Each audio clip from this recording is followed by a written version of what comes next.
Halo, selamat datang. Kami dari Program Studi Manajemen Fakultas Bisnis dan Akuntansi Kelompok 4 PM 302 Universitas Katolik Musikalitas Palembang. Di sini kami akan menjelaskan materi mengenai aspek sumber daya manusia dalam bisnis retail.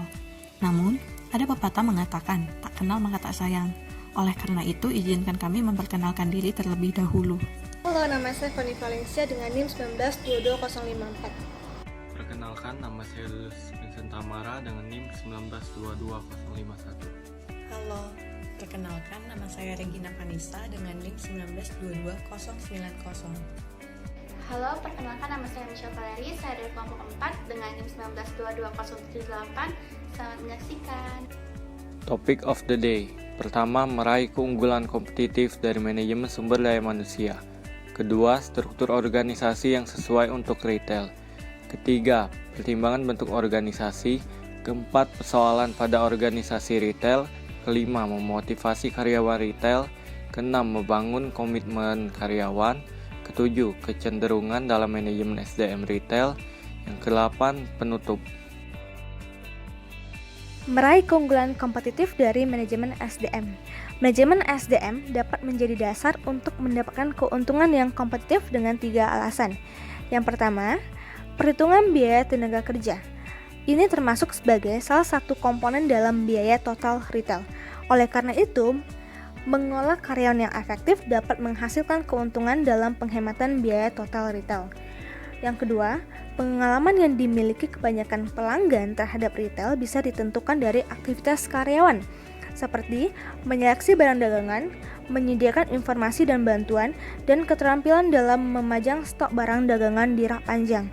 Oleh karena itu, karyawan menjadi fungsi utama yang membedakan apa yang ditawarkan oleh retail terhadap apa yang ditawarkan oleh retail pesaing. Yang ketiga, pengelolaan SDM yang baik akan mewujudkan kinerja operasional karyawan retail yang baik pula dan dapat mewujudkan keuntungan potensial bagi retail. Contoh, tiap eksekutif departemen retail memahami tentang pentingnya penyediaan layanan bagi pelanggan yang dilakukan oleh karyawan dalam menyambut pelanggan secara outstanding. Namun tentu tiap eksekutif tidak bisa melakukan pengawasan secara terus-menerus agar standar pelayanan ini benar-benar secara konsisten dilaksanakan oleh karyawan. Oleh karena itu, hal ini akan sangat bergantung pada komitmen dari masing-masing pekerja retail. Mengatur SDM dalam penjualan retail sangat menantang mengingat beberapa hal berikut. Yang pertama, adanya kebutuhan tenaga kerja paruh waktu. Hal ini disebabkan terdapat banyak retail yang membuka gerai selama 24 jam sehari, yang biasanya dilakukan pada akhir pekan untuk memenuhi kebutuhan pelanggan. Maka dari itu, retail harus melengkapinya dengan menambah shift kerja pada saat harus beroperasi selama 24 jam sehari. Yang kedua, penekanan terhadap kontrol biaya. Retail harus beroperasi dengan batas biaya yang terkontrol. Maka dari itu, pengelola sangat berhati-hati merinci pembayaran gaji untuk tiap jam kerja karyawan. Dan begitu juga dengan siapa yang skill pekerjaannya rendah. Yang ketiga, perubahan demografis pekerja. Retail yang beroperasi dalam pasar internasional akan menghadapi tantangan yang lebih berat. Perubahan pattern atau kebiasaan demografis karyawan bisa mengurangi kualitas penjualan secara drastis. 3 persoalan strategis penting yang dihadapi pengelola sumber daya manusia retail. Pertama, bentuk struktur organisasi yang membagi tanggung jawab dan otoritas dalam melaksanakan tugas pada unit-unit bisnis beserta orang-orangnya. 2. Pendekatan yang digunakan untuk mengkoordinasi aktivitas departemen perusahaan dan karyawan dalam memotivasi karyawan bekerja ke arah tujuan keberhasilan perusahaan. Ketiga, program yang digunakan untuk membangun komitmen karyawan dan mempertahankan nilai-nilai bagi sumber daya manusia. Struktur organisasi yang sesuai untuk retail. Guna struktur ini untuk mengidentifikasi aktivitas spesifik yang dilakukan karyawan dan untuk menentukan garis otoritas serta tanggung jawab karyawan terhadap perusahaan. Berikut ini adalah pilihan struktur organisasi dalam retail yang dapat ditunjukkan dalam bagan organisasi.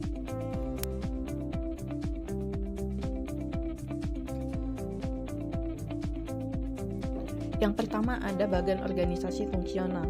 Bagan organisasi fungsional ini merupakan struktur organisasi yang disusun berdasarkan fungsi yang dijalankan oleh masing-masing departemen. Seperti apa yang kita lihat dari tampilan ini, ada bagian teratas diduduki oleh direktur sebagai pemimpin suatu perusahaan yang membawahi manajer bagian promosi penjualan, manajer bagian barang dagangan, manajer bagian sumber daya manusia, manajer operasi retail, dan bagian pengawasan. Yang kedua, terdapat bagian organisasi berdasarkan produk atau barang dagangan, yaitu struktur yang disusun berdasarkan barang dagangan yang dijual dalam retail, di mana manajer retail membawahi manajer-manajer lainnya yang lebih spesifik, seperti manajer pakaian pria, manajer pakaian wanita, manajer pakaian dalam, dan manajer aksesori. Nah, di bagian ketiga, ada bagian organisasi berdasarkan geografis yang disusun berdasarkan wilayah geografis yang dilayani oleh retail. Seperti yang terlihat pada gambar, ada direktur membawahi manajer retail lokasi A, manajer retail lokasi B, manajer retail lokasi C, dan manajer retail lokasi D. Kemudian yang terakhir adalah bagian organisasi kombinasi yang mencakup struktur organisasi gabungan antara fungsional, geografis, serta produk yang dijual seperti gambar berikut. Direktur membawahi manajer promosi penjualan yang berada di lokasi A dan lokasi B, manajer barang dagangan yang berada di lokasi A dan lokasi B, hingga pengawas yang berada di lokasi A dan di lokasi B. Pertimbangan bentuk organisasi. Pertama, spesialisasi memfokuskan karyawan pada suatu satuan aktivitas yang terbatas sehingga memungkinkan karyawan untuk mengembangkan keahlian dan meningkatkan produktivitas. Dua, menyelaraskan struktur organisasi dan strategi retail. Rancangan struktur organisasi perlu disesuaikan dengan format usaha retail yang dipilih karena setiap format usaha retail memiliki keunikan dan karakteristik struktur organisasi yang berbeda. 3. Modal dan skala usaha. Aspek pemodalan dan skala usaha juga turut menentukan bentuk struktur organisasi. Persoalan pada organisasi retail.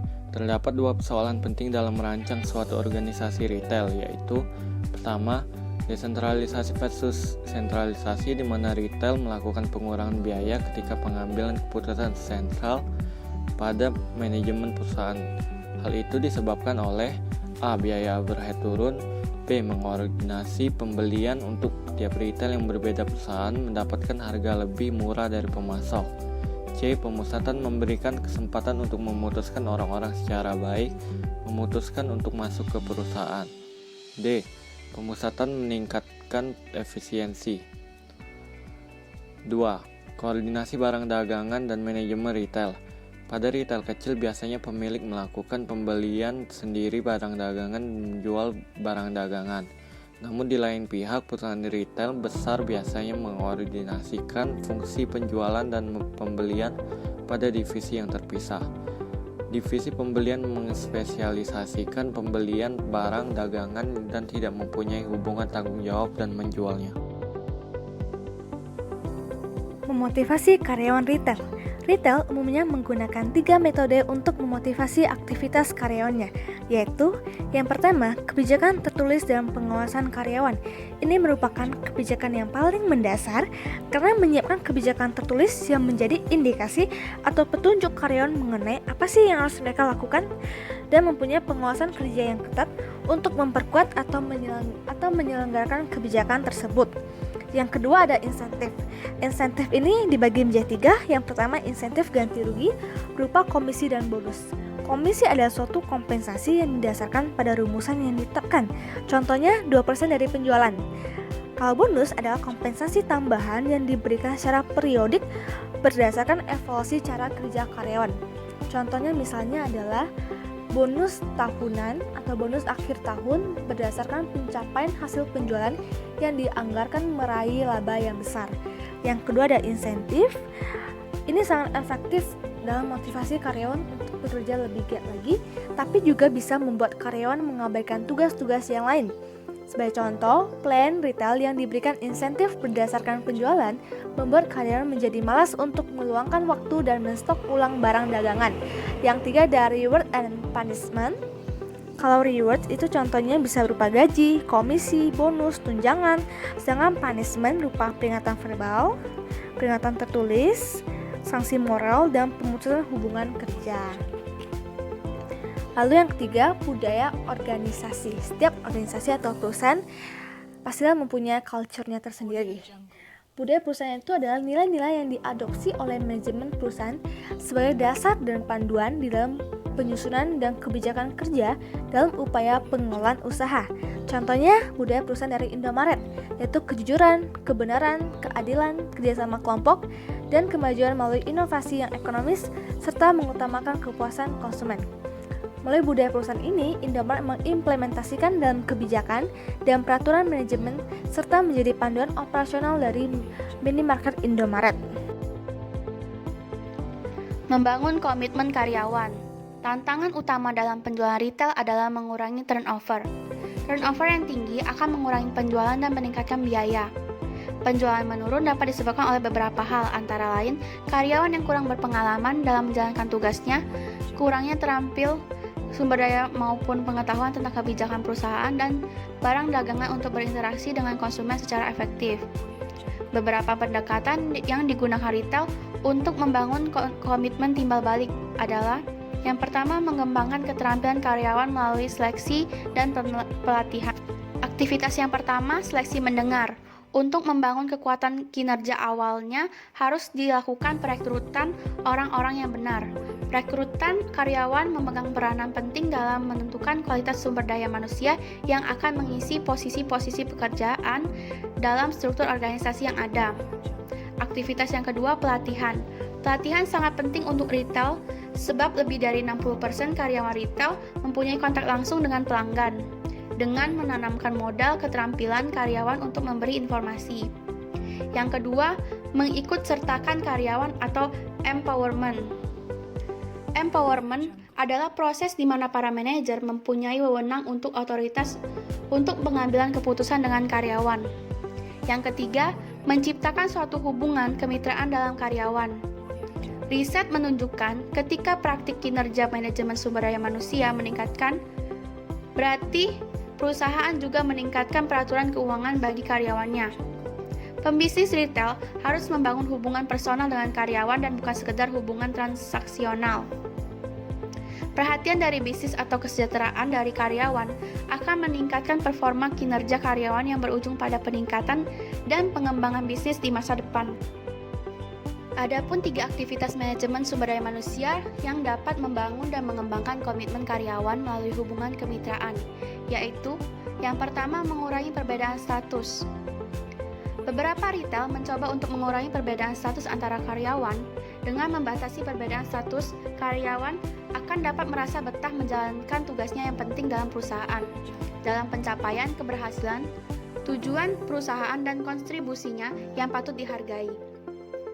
Perbedaan status dapat dikurangi melalui penggunaan bahasa dan mempertipis perbedaan upah dan meningkatkan komunikasi antara manajer dengan tingkatan yang berbeda dalam perusahaan.